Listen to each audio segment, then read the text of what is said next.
Welcome back, everybody. If you can't tell from my last few videos, I've really been enjoying the custom paint stuff, getting to experiment. That's something I don't get to do professionally in a booth, is experiment very often, so that's why it's fun having this thing in here. I can play around a little more. So today we're going to try something new yet again. Every time I've sprayed flake, I've done it a little differently, and that's because reading online, forums, Facebook, so on and so forth, a lot of conflicting views, and there's not necessarily one right way to do it either. There's a lot of people who like different things, and that's what I like to try too. I'm trying to find something that I like to do for this. So I've got some Yeti mugs here. We're going to paint them up with some metal flake, 0.008. That's a medium flake from Flake King. And I'm going to try something different. We're going to lay a metallic silver base coat. This is Ford UX ingot silver. We're going to lay that down first underneath our flake. That's going to help us with some coverage.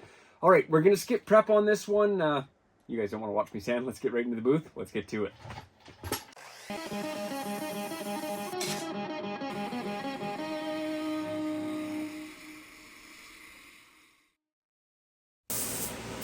Yeti mugs are powder coated from the factory. That's that teal and the black there. So I just took some 400 grit sandpaper to that just to scuff it up for our Montana base coat. And the Montana base coat, you've seen it in my previous videos. It's pretty simple. It's just a 1-to-1 mix with their base maker. And it just sprays relatively evenly, nothing too fancy. I'm not worried about doing any kind of orientation coat on this. Just getting it on there, getting it silver. So I got 2 coats on there now. As you can see, the black one is a touch darker than the teal ones were, but I'm happy with where we're at there. So we're gonna clean this gun up and mix up some flake.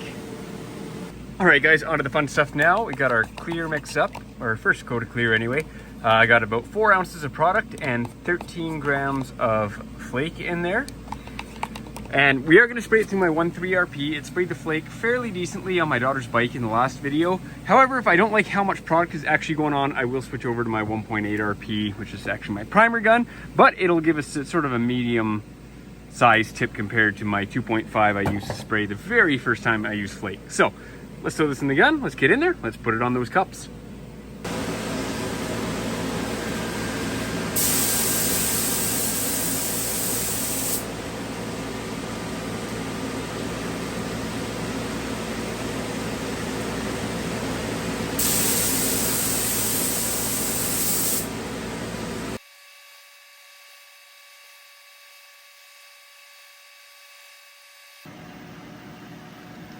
That first coat went on not too bad. However, I'm going to try bumping up to my primer gun with the 1.8 tip to see if it'll throw a little bit more product in each coat.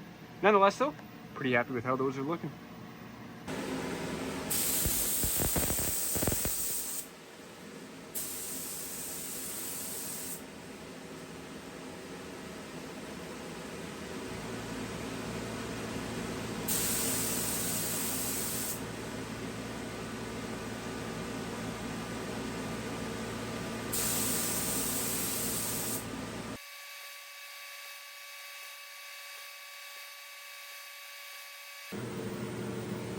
Alright guys, I got all but one of my shop lights turned off here. We'll get the sun gun on it so you can sort of get an idea of what this is doing.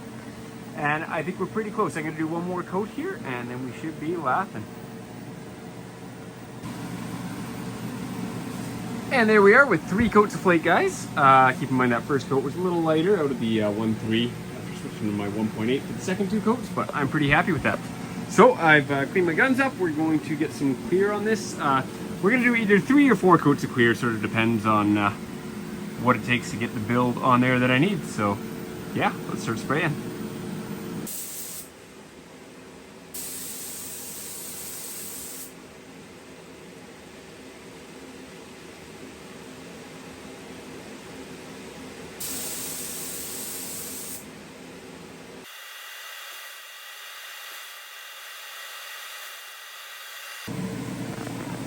And there we are with 4 coats of clear. I did 3 and there's still a little more texture than I wanted, so I ended up doing a 4th coat. It's hard to really catch the texture in here with all that sparkle, but I'm pretty happy with how those turned out. I'll come out tomorrow morning first thing and peel that fine line, and that should give us a nice crisp edge to the stainless steel bottoms and tops. So this next day, guys, we're going to get this unmasked. I would say so far this is the probably the best way I've sprayed flake. I did like the way everything laid down. Coverage looks good. Like, I can see through it if I look closely. I don't know if you can be able to pick it up on camera. However, because we laid that silver down underneath, there's still going to be some sparkle underneath there. And that's cutting nice and crisp with our fine line, so that's good too.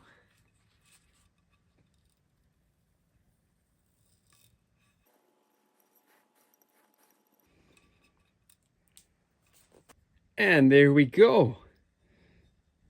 There's still a little bit of texture on there, but there's enough clear on there. I'll be able to cut that down to lay airbrushing graphics over the top of that.